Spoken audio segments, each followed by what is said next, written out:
Hello, and welcome to our training on Microsoft Teams Foundations, core components of Microsoft Teams. A little housekeeping for this particular module. Additional resources can be found at the aka.ms/Teams Academy link that we see here on the slide. From a feedback perspective, if you have any feedback for this session, you can go out to our community at aka.ms/Teams community, start up a post out there and simply add the IT Pro training label, and we'll be able to triage that feedback from there. If you have feedback for features on the Teams product itself, you can go to the aka.ms/Teams feedback link that you see on this slide. And of course, we always recommend that you stay up to date by utilizing aka.ms/Teams blog so that you can see all the new blog postings that we have about various features. This slide also shows the current version of this presentation. In this training, we're going to cover a number of core areas that serve as foundational components to Microsoft Teams.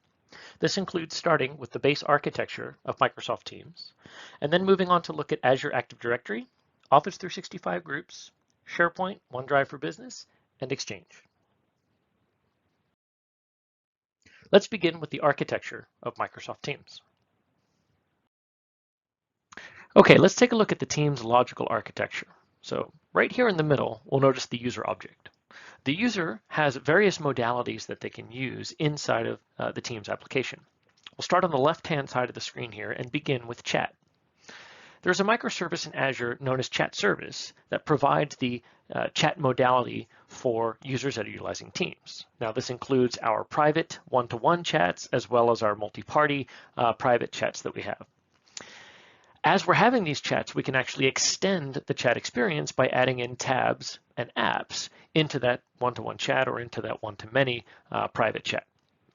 Now, as the user is having a chat with another user, if they wanted to share a particular file, that would happen through OneDrive for Business. So as we deal with private chats or a one-to-one chat, any type of file sharing that's done in that particular modality is done utilizing OneDrive. Now, as this particular user is utilizing chat, of course, if we follow the line here as I draw with my pointer, they are, of course, going to be typing messages. So we have a message store that we utilize for chats. Inside of messages, of course, you can not only send text, you can have images, you can have emojis, stickers, GIFs, markings for the recordings, all different types of mechanisms that happen inside of the message itself. Now, if I go back up to my user here, in addition to doing things like chat, I would also have the capability of expanding this into my meetings and callings aspects that you see here. These are services that are provided by our next-gen calling platform. All of the information that we see happening inside of our chats and even inside of the Teams aspect, which we're going to get to next, are all consumed through this activity feed. And the activity feed gives us that capability of being able to see all the various activities that are happening inside of my Teams client, whether it's somebody mentioned me or whether I have favorited or following a channel and I want to be able to see the posts that are happening there. Now, on the right-hand side, all the items that you see here are actually part of the collaboration experience that we utilize inside of Teams. And the foundation of this is our modern group. As we build a team inside of the Microsoft Teams client, we're actually under the hood creating a modern group in the Office 365 platform. Additionally, as we create this team, we will provision a SharePoint site on the back end of that team, which will be used to serve various components of the team aspects itself. You'll get some more detail of that as we go throughout the rest of this presentation. Now, inside of the team, we have the capability of breaking this down into what we call channels. Channels are more topical areas that we can go to kind of further subdivide where our discussions happen. Each of the channels that we have actually will map to various folders inside of SharePoint. The channels themselves can have tabs attached to them to expand some additional functionality. And of course, as we're utilizing channels, we have a mechanism to be able to chat inside of those channels and have these built out in a threaded model or what we call a reply chain model. Additionally, from a Teams perspective, we can take that particular team and augment it with various apps that we can get from the store that can enhance the additional functionality of the team or have capabilities built into our line of service.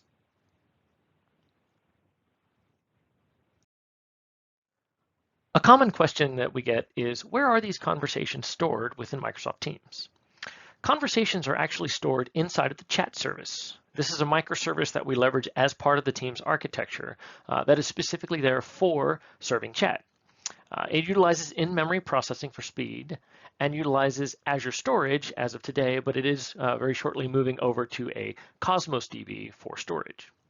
A lot of folks typically will say, oh, chats are actually stored in Exchange. Well, they are journaled to Exchange as part of our information protection, but chats are actually served from the chat service itself. Conversation images and various media, such as an inline image that you paste in, or a sticker that you might use, or Giphies, or something of that nature. The images and stickers themselves are stored in a media store that we have built, another microservice that runs in Azure's.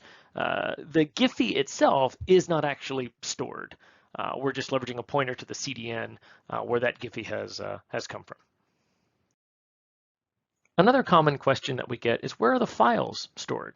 Now again, we will cover this in greater detail as we go throughout this presentation, but at a high level, when we look at where files are stored, for a one-to-one or a one-to-many private chat type scenario, those files are all stored utilizing OneDrive for Business. The person that is initiating the sharing, that's where the file is uploaded to, their personal OneDrive for Business, and then the permissions are set properly for members of that particular chat. If we're inside of a team and we want to share a file within a particular channel, that is then uploaded into SharePoint. We do have a mapping between the channel and the folder in the SharePoint site that is created, and then we'll upload that particular file into the SharePoint site.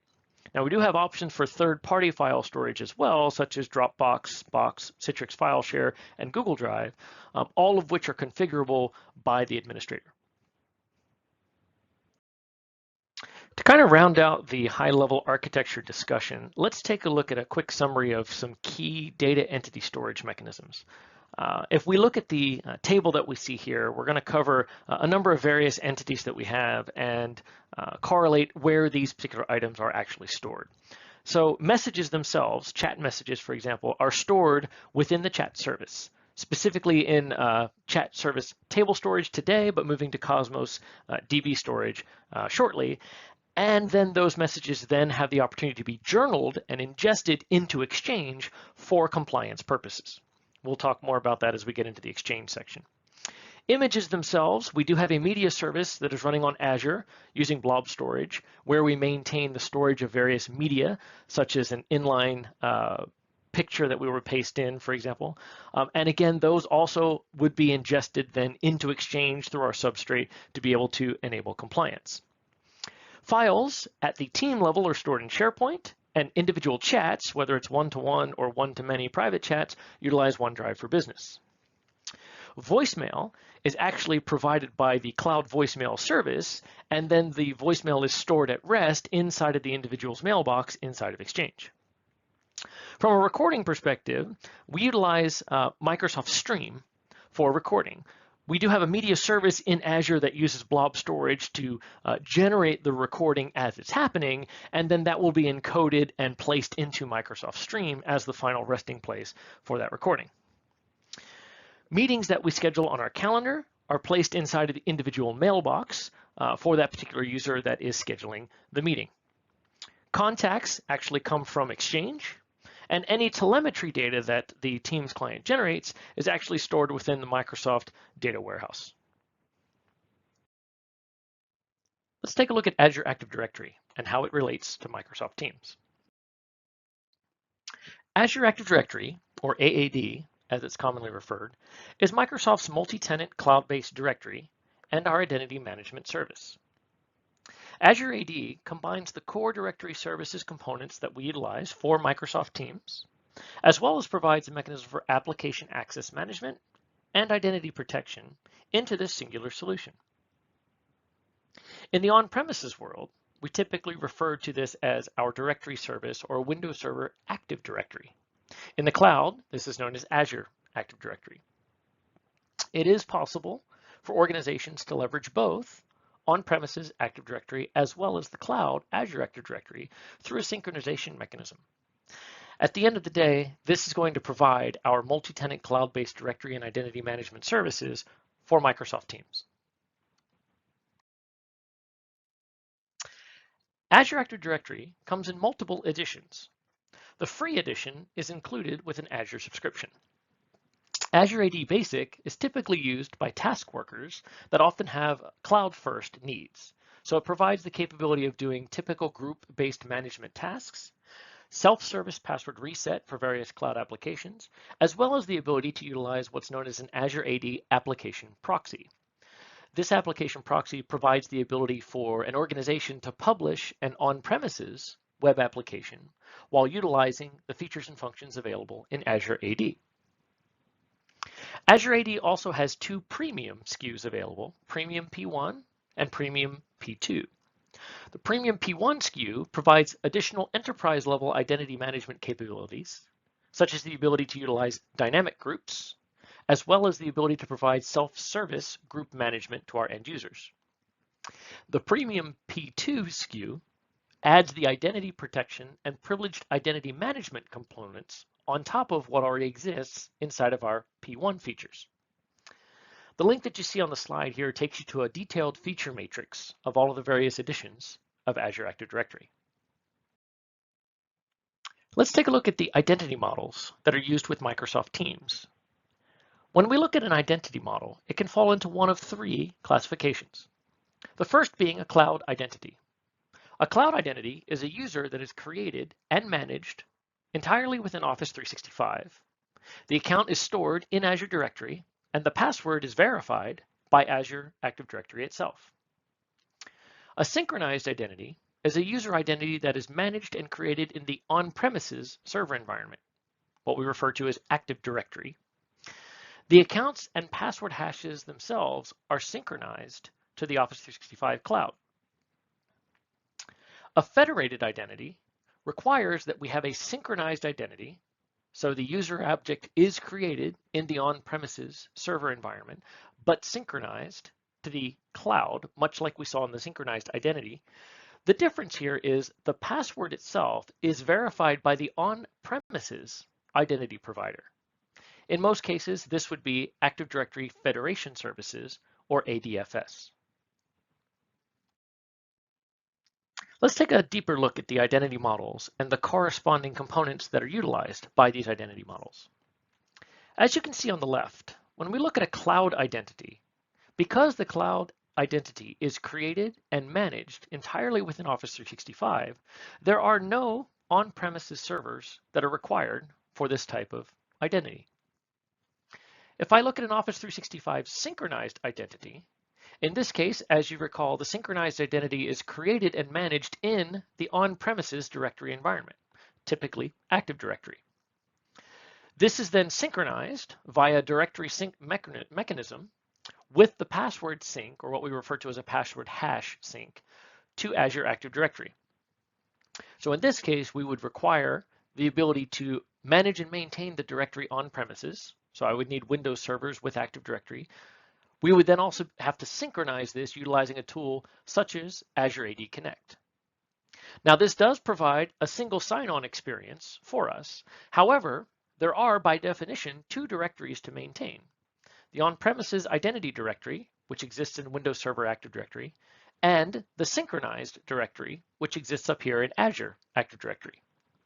This type of solution typically requires a couple of servers in the on-premises environment. A federated identity also leverages an on-premises directory component, much as we saw in our synchronized identity stage. But remember, the difference here is from a federated identity standpoint, we're not actually synchronizing the password hash to Azure AD.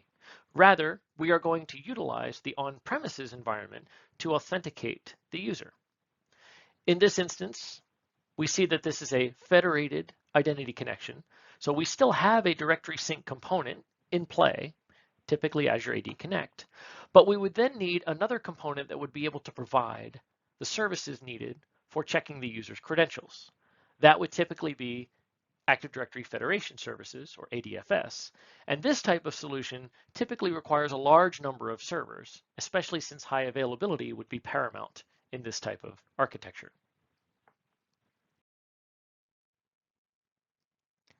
When we synchronize the identities to the cloud, we will typically utilize a tool such as Azure AD Connect.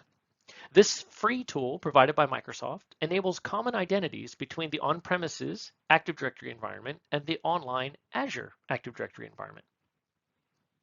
Synchronization happens securely over the internet, and we even provide an express settings setup to get you on your way as quickly as possible. If it's necessary, you can go into our custom setup for more complex scenarios, such as a multi-forest topology, a scenario where you may need to do filtering of which accounts are synchronized into the directory, if you want to configure what we call SSO or single sign-on, and so forth. That is all capable through the custom setup options that we have within Azure AD Connect. The Azure AD Connect tool will also allow us to set up sign-in using either the password synchronization or the federation that we have with ADFS. So this tool can be used for both our synchronized identities and our federated identities. When I synchronize my identities with password sync, from a user's perspective, they only know a single identity, a single username, and a single password. The fact that there are multiple directories on the back end and synchronization is happening is completely transparent to the end user. Authentication typically happens in the cloud, but it could happen in an on-premises environment, depending on if we used an Azure AD proxy that would allow us to provide authentication for the on-premises environment. As we mentioned, in this case, the users happen to have two IDs in two different directories, but it all culminates as a single username and password combination, so it's transparent to the end user. From an administrative perspective, if synchronization is happening properly, typically there's nothing to maintain for the cloud identity itself. All the maintenance and management is done for the on-premises side, and Azure AD Connect takes care of the synchronization for you. When we look at the user experience from a federated identity standpoint, in this scenario, the users would sign in with their corporate ID, much as they would expect because this is in on-premises Active Directory. The authentication will happen via the on-premises environment utilizing what we call a claims-based system. Users will have a single credential to provide single sign-on, whether it's an on-premises service that they're utilizing or an online service. So in this particular scenario, whether the user is accessing an on-premises application or whether they're accessing a cloud service such as Exchange Online, they will get a true single sign-on experience and only need to utilize their single username and password. From an administrative perspective, it's a little bit more complicated when we have a federated scenario because we have a number of components at play, including ADFS. We would manage our password policy on premises only because that's really where the authentication is happening from a federated identity perspective. Password resets would work for the on-premises IDs as well, because again, that's where the authentication is happening. And there are some additional servers that are required to enable this identity federation. And again, if we want high availability, we're going to need to have some redundancy in these servers as well. So that's an additional upfront cost to consider if we leverage the federated identity experience. How does Teams leverage Azure Active Directory? We utilize Azure AD as our identity mechanism to provide single sign-on with our Office 365 applications. As part of Azure AD, we can also leverage multi-factor authentication to provide an additional level of security, such that when a user logs into their account, we require an additional token, for example, maybe a device or something of that nature, to allow them to gain access to the service. We also have the capability of providing conditional access, such that they can utilize our application, but only from a particular location or a particular device state, such as a device that's managed by Intune, for example. We also have the capability of providing access reviews, which is currently in preview as of the time of this recording. Access reviews allow us to provide some attestation for the guest users that are gaining access to our Teams environment and ensure that those folks still require that level of access, and if not, we can remove them from the system. There's some advanced modern group features that are leveraged as part of Azure AD as well. That includes naming policies and group expiration. But we'll cover these in a little bit more detail in the next section when we talk about modern groups. Let's talk about how Office 365 groups are leveraged by Microsoft Teams. Office 365 groups themselves is commonly referred to as a membership service. As we follow the steps that we see on the slide here, a user can create a new group for collaborative purposes, utilizing a number of different applications. As you can see on the slide here, we showcase Outlook, Teams, Yammer, SharePoint, and Groups itself. So there are different applications that you can use to create groups. We'll get into that in a little bit. But as the user creates this new group for collaboration, a group identity is then created in Azure Active Directory to represent this particular classification or collection of users. This group has an identity, various resource URLs, owners, and members, all of which we're going to get into over the coming slides here. The group experience will then be populated in the application of choice for the end user. So again, we have a number of applications that we have listed here. In this presentation, we're going to focus on utilizing Microsoft Teams for creating new groups, as well as the group experience. Groups themselves provide a singular identity inside of Azure AD. This is the master for the group identity and membership across all of the services that will leverage this particular underlying group. That includes Exchange, SharePoint, Teams, and so forth. We also have the capability with these groups to extend our services to federated resources.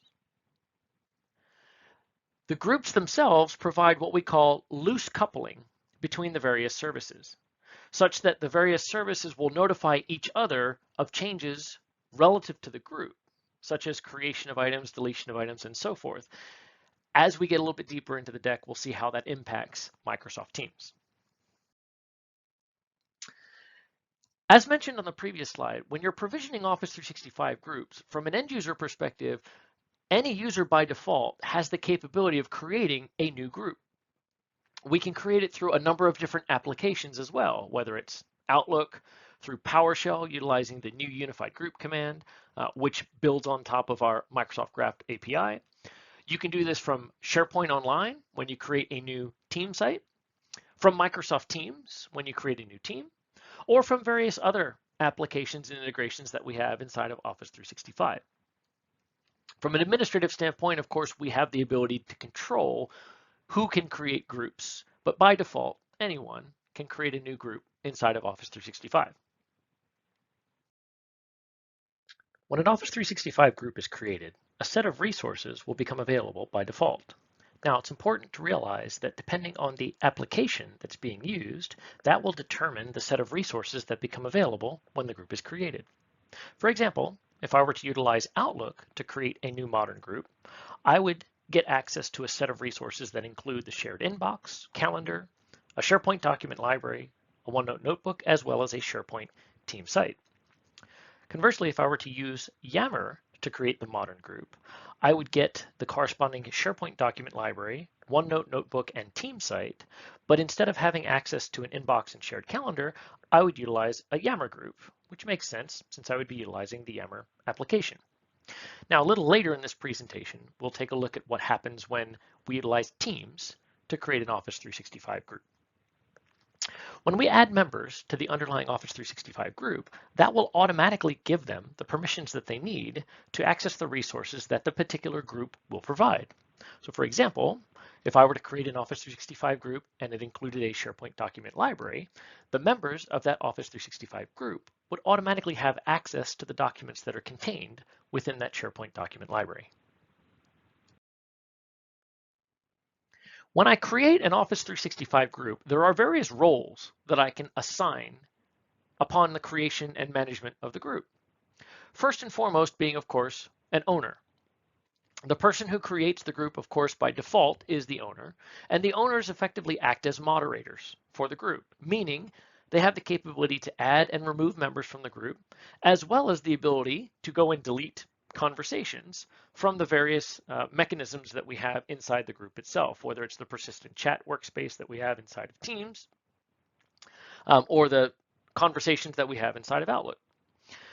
The owners also have the ability to manage the various group settings, rename the group, change various other parameters that we have of the group itself. Effectively, the owners have full reign over the group itself. Members, on the other hand, are simply regular users in the organization that would utilize the group to collaborate. So they have the ability to access whatever the group has to offer, but they can't go in and change the settings for the group. As we put members into the Office 365 group, they are added as site members for the corresponding SharePoint site that is created upon the time that the group is created. Now, lastly, we have the option of creating what are called guests, or having a role, I should say, of what we call guests inside of O365 groups. These are similar to members in the sense that they have access to items that are in a group. However, these are users that are outside of your organization.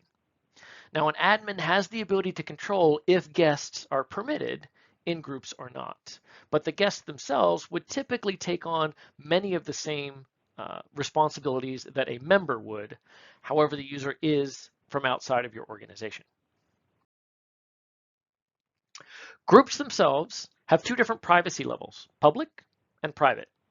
By definition, a public group can be seen by anyone in your organization, right? So the word public here is a little bit of a misnomer. It's essentially public inside of your org. It's not public to everyone in the world, simply public inside of your organization. And by virtue of it being public, anyone in your organization would be able to join the group. Conversely, a private group contains content that can be only seen by the members of the group itself.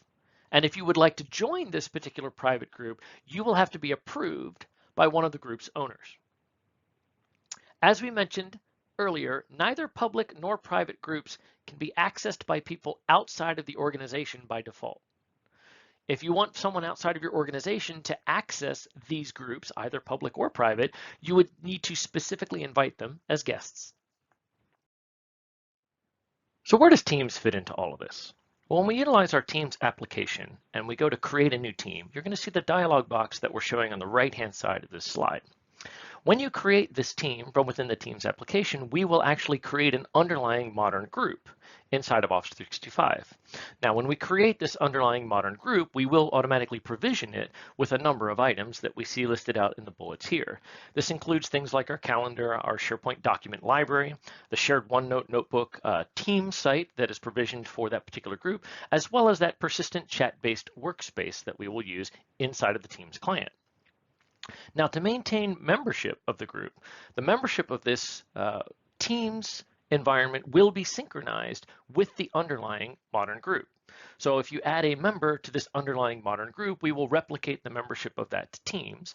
And likewise, if you're in the Teams application and you add a member into the team, we'll actually replicate that as part of the underlying modern group membership. Now, you can also add a distribution list to the team. This will perform a one-time expansion and invite the various individual members. And also recently, we announced support for dynamic membership.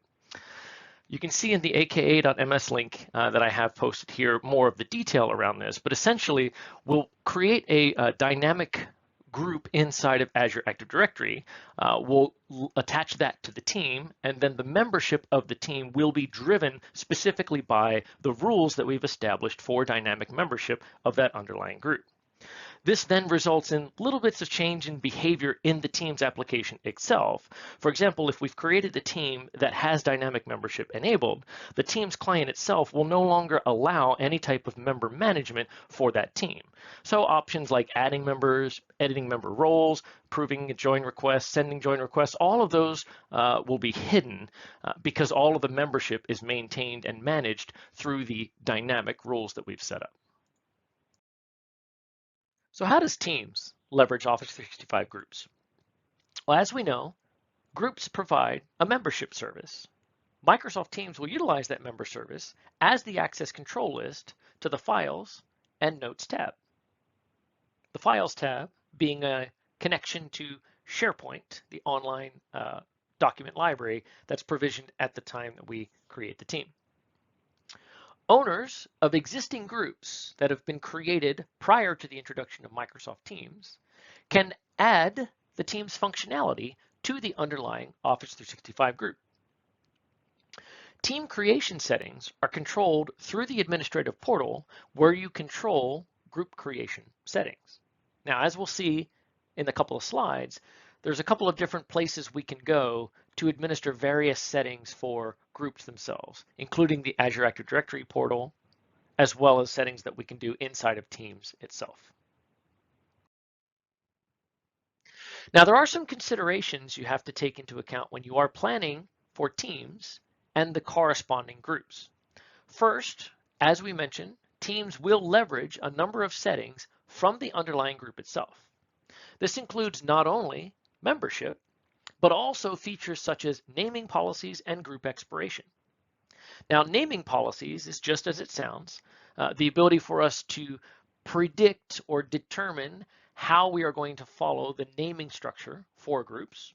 Now, we do need an Azure AD P1 license for each unique user that's a member of one of these groups to leverage the naming policies feature.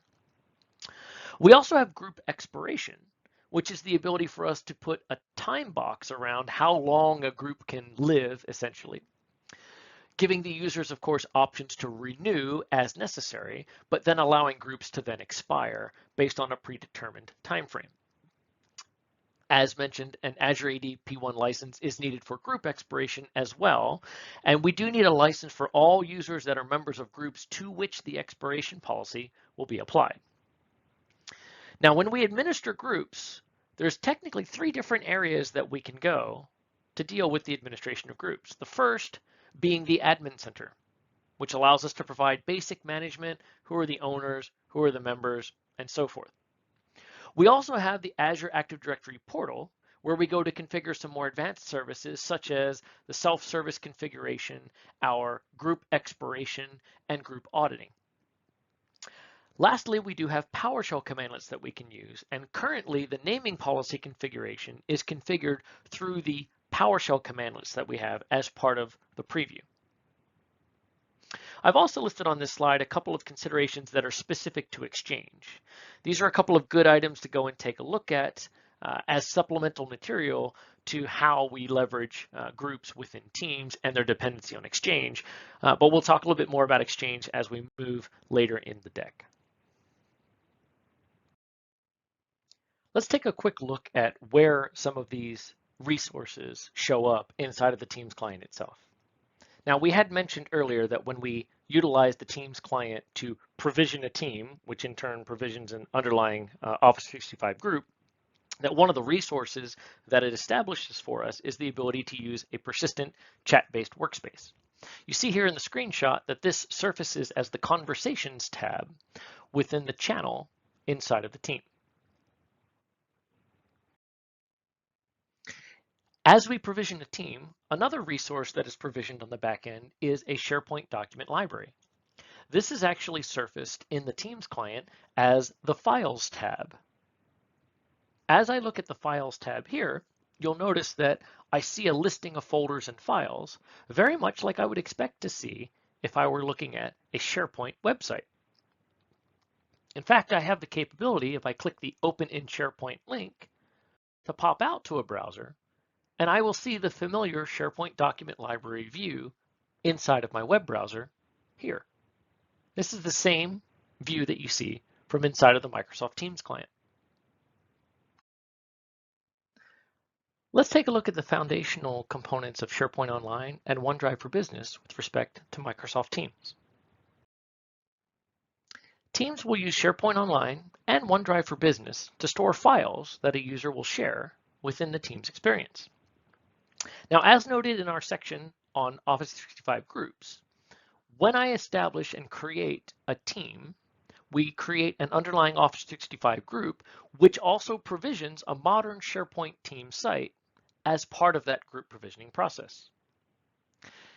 If we were to create a team with the same name as a site that already exists, the SharePoint URL would be modified to include a GUID. Probably a good reason to adhere to some of our O365 group naming policies to ensure that we don't allow that to happen. A resource that we provision with the Office 365 group is the team OneNote that is stored in SharePoint Online. You then have the capability inside of Teams to add tabs for any of the corresponding SharePoint resources that are made available as part of the modern SharePoint site. So this could include a SharePoint page, a SharePoint list, a news section, or even a single document from the document library. You also have the ability to establish a connector for news articles from SharePoint to post within Teams. A great way to showcase the collaborative aspects that we have for our hub for teamwork. So what are some of the advantages to storing files in SharePoint Online and OneDrive for Business with Microsoft Teams? Well, first, we have the capability of leveraging our co-authoring and online versions of our Office applications. Additionally, we have some available data governance and compliance features already built in to both SharePoint Online and OneDrive for Business, such as automatic classification, DLP, e-discovery, encryption, retention, and so forth, all of which we can take advantage of through our Microsoft Teams experience. We have best-in-class mobile experiences with Teams, SharePoint, and Office apps on both iOS and Android.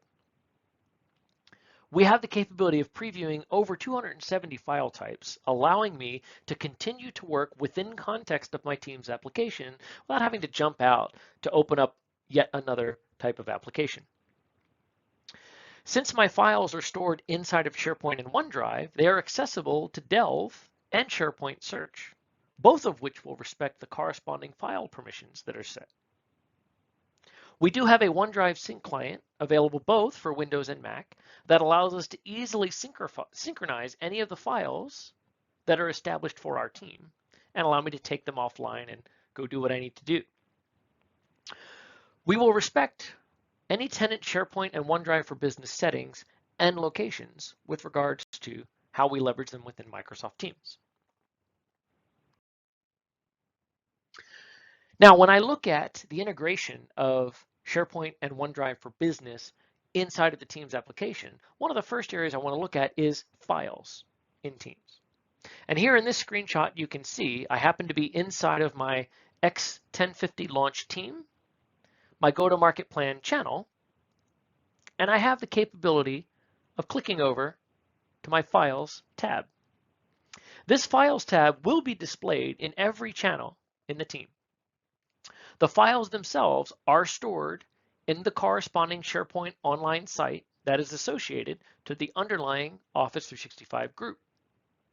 This is what's commonly referred to as a document library in SharePoint vernacular. If I were to chat with another individual user, simply having a one-to-one chat, and I were to share a file in that instance, files in chat are located in the sender's OneDrive for Business. Now, the cool thing about the way that Teams is structured is the end user doesn't even need to know, is it in SharePoint or is it in OneDrive? They just simply need to interact with the Teams application and share files as they see fit. We'll take care of the back end and understanding where it goes, whether it's in SharePoint, whether it's in OneDrive. You always have the opportunity, especially as we're navigating through our Teams interface on our Files tab, to click the Open in SharePoint link, which will then open your corresponding browser and give you access to the full SharePoint web experience. Why would I want to do that? Well, this would also provide me the capability of breaking out to the full SharePoint experience and exposing other items such as the sync button that would allow me to then synchronize this document library utilizing my OneDrive client.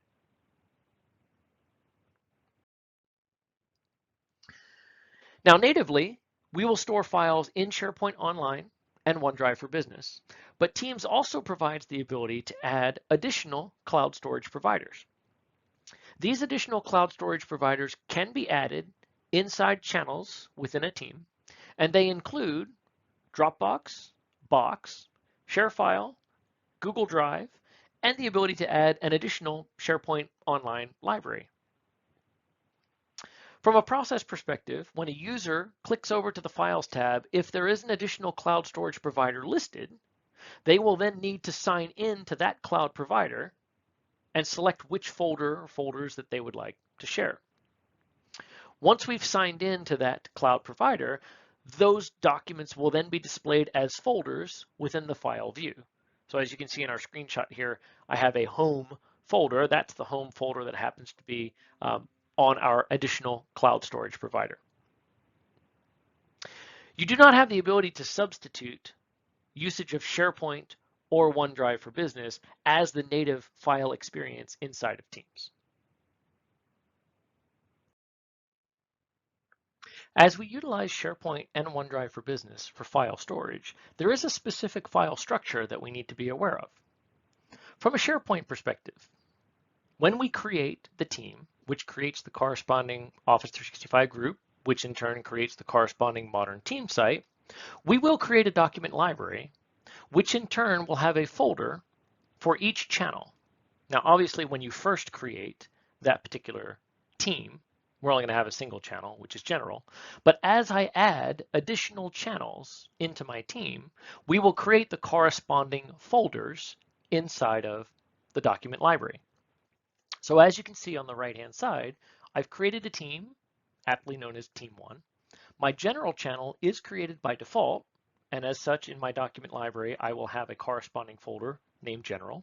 But as I create additional channels, Channel 1, Channel 2, and so forth, I will get a corresponding folder created inside of that document library. By default, all the channels and folders will inherit the permissions of the underlying Office 365 group. But because this is simply a SharePoint document library on the back end, you have the full capability of utilizing all of the administrative tools that SharePoint has to offer. So you can change the underlying permissions as needed, and Teams will in fact respect that. In OneDrive for Business, when we share files in one-to-one chats or one-to-multi-person chats, private chats as we call them, the files themselves will be placed in a folder of the sender called Microsoft Teams chat files. So when I go to chat with someone and I share a file, we will actually upload that file to the OneDrive of the person that wants to share it, share that particular file out, and set the unique permissions as necessary based on the person or people in the chat. So what would the experience be like in Teams if I didn't have SharePoint Online or OneDrive for Business? Well, SharePoint Online itself, of course, is a prerequisite for OneDrive for Business. And as we learned earlier in this presentation, OneDrive for Business is used for file sharing between individuals peer-to-peer, as well as private chats that we do. And SharePoint is utilized for file sharing when we are within a team. So without SharePoint Online and or OneDrive for Business, there are going to be some limitations within Teams. For example, you won't be able to store and share files in channels. You would not be able to perform private file sharing. In essence, what would happen is the Teams client itself would still show that paperclip icon. And you can see on my screenshot that I have on the right here in the middle, I still have this little paperclip icon to share a file, but when I go to share a file in a private chat, I'll actually get an error message indicating that I need to have OneDrive for Business available to be able to do private file sharing. And then without SharePoint Online, I wouldn't be able to access the team SharePoint site, right? So if you look at the top here, if I'm in my Files tab, I would get, an error message here. And if I tried to navigate to the SharePoint site in a browser, I would likely see a message like you see here, couldn't find a valid SharePoint Online license for this particular user. And then you see the issue type being an unlicensed user. Let's take a look at a specific situation of a customer that doesn't have SharePoint Online.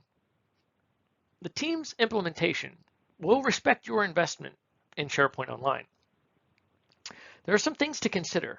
First and foremost, if I don't have SharePoint Online today, is it because I have SharePoint on premises? And as such, should any content that is on premises be migrated into SharePoint Online? Note that this is not a requirement to be able to start utilizing Teams, but it's something that you should consider. How are my sites and documents going to be classified and secured? How do we govern our compliance? How do we configure the Security and Compliance Center? What about external access? The ability to control who can create SharePoint sites, what kinds of sites, custom site designs, right? All of these considerations need to be taken into account as we look to leverage SharePoint Online.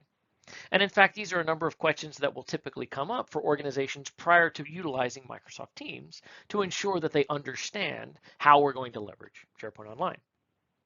If you need some assistance with this, of course, you can reach out to our Fast Track folks or our partner resources to help you understand how to approach these particular service decisions. Let's take a look at some terminology specific to SharePoint. In SharePoint, we have two types of sites. We have classic sites and modern sites. On the left-hand side, you can see a screenshot here of a typical classic team site inside of SharePoint. Now, the classic team sites themselves really evolved from back in the SharePoint 2003 days. So they weren't really built with mobile in mind. They weren't built with collaboration in mind. They did have the capability of allowing some deep branding and doing some great web content management experiences, but they're not really built around the new collaborative experience that we want to empower inside of Microsoft Teams, for example. If we look on the right-hand side, you see an example of a modern team site. Now, the modern team sites are built on an all-new client-side architecture that is designed from the ground up for collaboration. When I build a new Office 365 group, or whether I create that with the native Office 365 group tools themselves, or I utilize Microsoft Teams to create a team, which creates a corresponding group, I will get a modern SharePoint team site built for me automatically. You do have the capability of modernizing existing team sites. So what that basically means is taking an existing team site inside of SharePoint and adding group functionality to it, which then allows us to teamify that group, if you will, and add the team features on top of that as well. When we compare classic SharePoint to modern SharePoint sites, one thing that comes up quite readily is the fact that in a classic SharePoint site, we would have a hierarchical structure where sites were arranged within site collections of each other. We would have sites and sub-sites and lists and so on and so forth. That made it very difficult to move a site into a new collection. If we had any kind of reorg or acquisition, it was very painful to restructure the classic SharePoint sites. In contrast, modern SharePoint Online prefers a flat architecture, such that each site collection that we create just has a single site. Hub sites are then used to organize the site collections and could provide a hierarchy if necessary. Since Teams uses both SharePoint and OneDrive for Business for files, we should understand the impact of storage. OneDrive for Business will allocate 1 terabyte per user by default. SharePoint will allocate 1 terabyte for the organization plus an additional 10 gig per user, unless of course you are utilizing an F1 license as noted below. Additional storage can be purchased as needed, and administrators have the ability to configure quotas, such to limit the size of a particular SharePoint site. Let's talk about what to configure where when we're looking at teams and groups in SharePoint. When I go to add members, the general recommendation here is to do that through the Teams interface or the Teams tools. This will ensure that it takes effect both for teams as well as the corresponding group. There are some situations where if you were to perform the operation through just the underlying group itself, it may not reflect in Teams. For example, if I were to use dynamic group membership, or I were to say add a guest user through the Azure AD portal into the underlying group, that may not reflect itself properly within Teams. If we need to promote a member to owner status, we can do that either through the underlying group mechanism or through Teams, and that will reflect appropriately in both situations. This is extremely useful if you happen to lose all of your owners of a particular team. You can simply go into the Azure AD portal and promote that user, and within a matter of minutes that would show up within Teams. If you're to change the channel or folder name, if I were to go within Teams and go to a channel and rename it, The channel will show the new name, but the corresponding folder that we're linked to in the underlying document library would keep the old name. If you were to do the inverse of that and go into SharePoint and change the folder name itself, that will break the integration to Teams. And that means when you go into the underlying channel and click on the Files tab, you'll actually be presented with an error because the underlying folder has been renamed. Changing file permissions for members is not really something you can do within the Teams interface. Teams will completely respect the permissions that you have set in SharePoint, but we don't have a mechanism to go inside of Teams currently and change any of the file permissions. You can, of course, go and change the permissions inside of SharePoint itself, and that will reflect itself and be respected accordingly inside of Teams. You can utilize SharePoint pages from within the Teams application.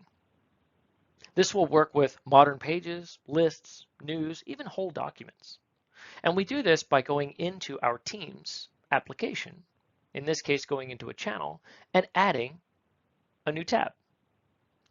Existing Teams sites can be used as the basis for teams that you are going to create. SharePoint Online site administrators will have an option when they create a new team inside of Teams to utilize an existing SharePoint site.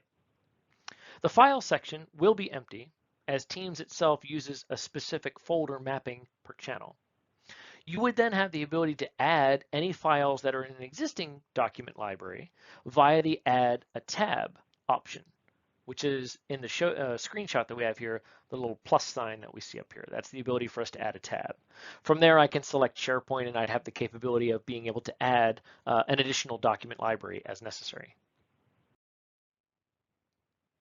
It is also possible to integrate SharePoint Online Classic site pages, but you will need to connect the Classic site with a new Office 365 group.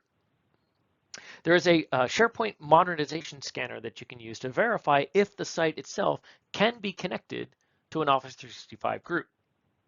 Not all Classic sites would have the capability of being connected to an Office 365 group.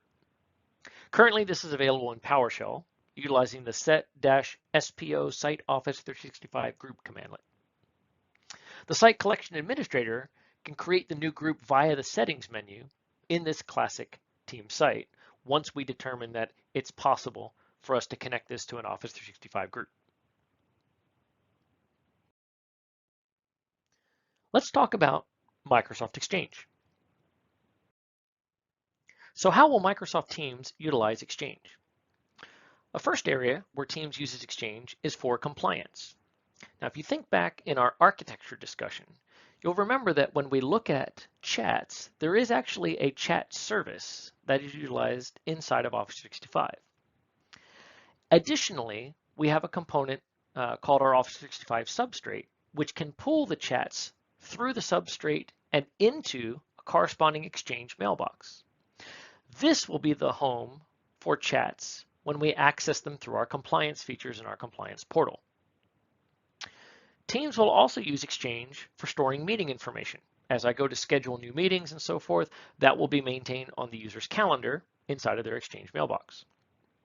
We use Exchange to change the user profile picture, call history, voicemail, connector configuration as well.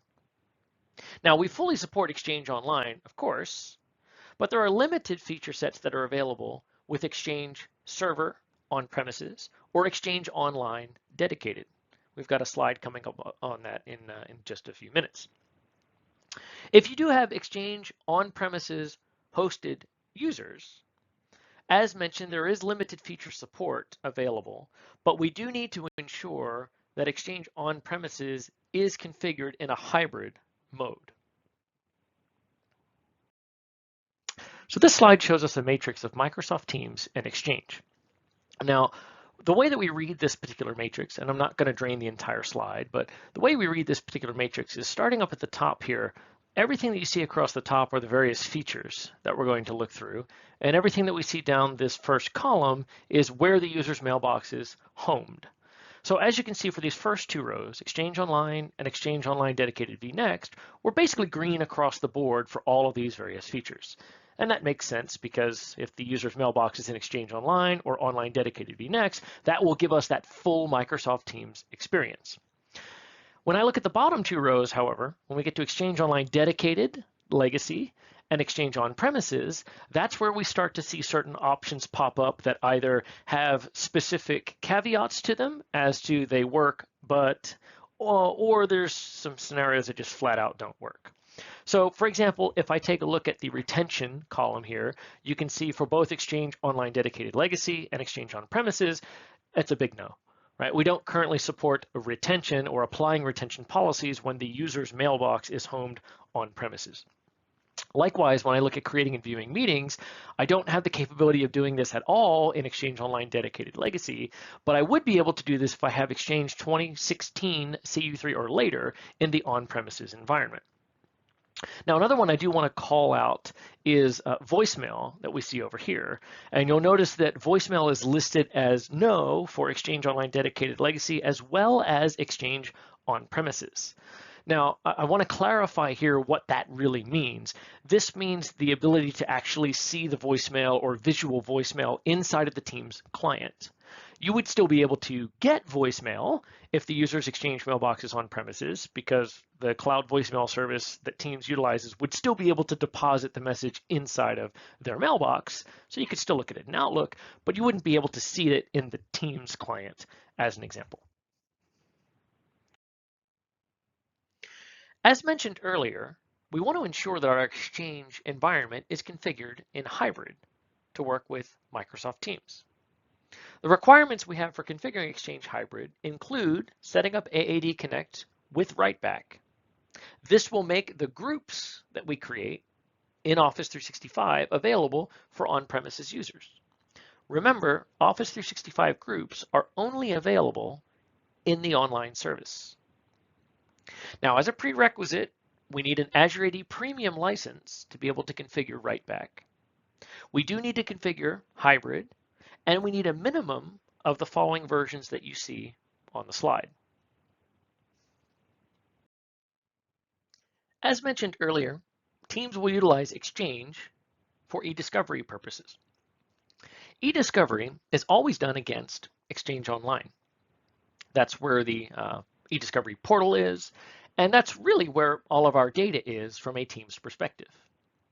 Now, there's two types of messages that we have inside of Teams from a chat perspective. That's channel messages that happen inside of the team in the channel itself, and chat messages, which could be a one-to-one or a one-to-many, but in a private chat type scenario.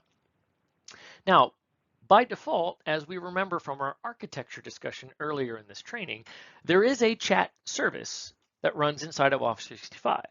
This is the primary service that the Teams client will interact with for channel messages and chat messages. But as part of e-discovery, we will actually pull these messages or journal these messages through our Office 365 substrate into a final resting place for e-discovery. And from a channel message perspective, that final resting place is the corresponding mailbox of the group that was established when we created the team. Individual user chat messages will need to be stored in the corresponding user's mailbox as a final resting place for e-discovery. Now, of course, if the user is homed in Exchange Online, we will simply use their Exchange Online mailbox. But if the user has their mailbox in Exchange On-Premises, out of the box, we don't have a mechanism to provide e-discovery support for those on-premises mailboxes. In order to allow an on-premises mailbox to be searched through the e-discovery toolsets, we need a cloud equivalent of their mailbox specifically for chat e-discovery. This is currently available in preview as a feature that can be enabled via our support processes.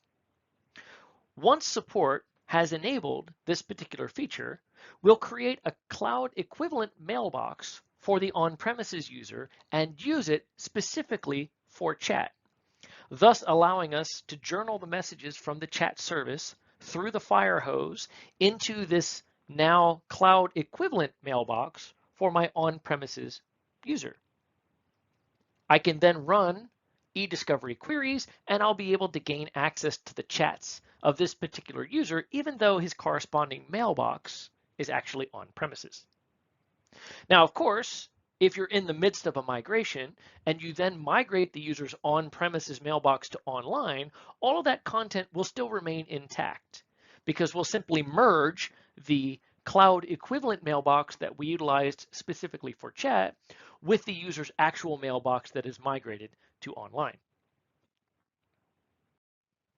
So what happens if we run into a situation where we were looking at that particular matrix that we saw earlier of features between Microsoft Teams and Exchange, and we've come upon a particular feature that is listed as a no in that chart? In some cases, there may be a valid workaround that we can use to still achieve some of the desired results that we want. So for example, perhaps we were looking at that chart earlier and we realized that, oh, in order to be able to see the calendar or the meetings app inside of Teams, I need to have Exchange 2016 CU3 or better in the on-premises world, and maybe we're not there yet. Maybe we're just on Exchange 2013 at the moment and we haven't had a chance to perform our upgrade yet. Well, while you won't be able to create a meeting in the Teams client, a workaround would be the ability for you to create and schedule that Teams meeting through the add-ins in Outlook, which we currently have available for PC today and shortly have available for Mac as well.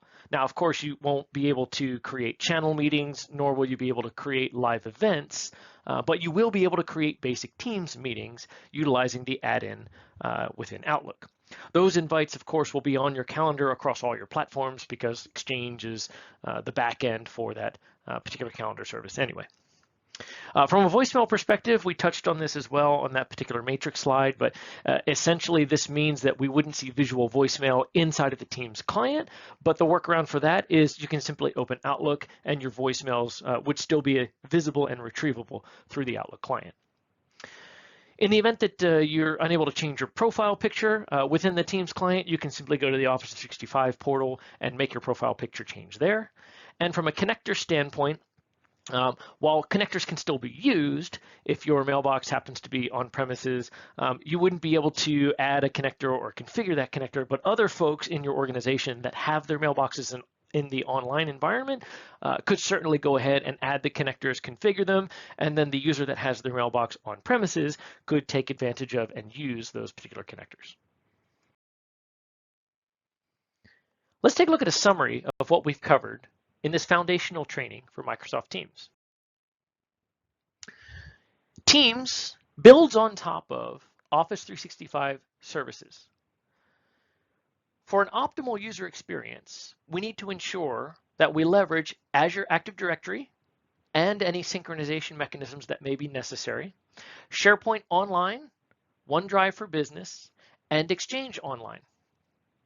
If we don't have all of these components, we can still utilize Teams, but there will be some limited functionality available as we covered throughout this course. Thank you for attending this foundational training for Microsoft Teams.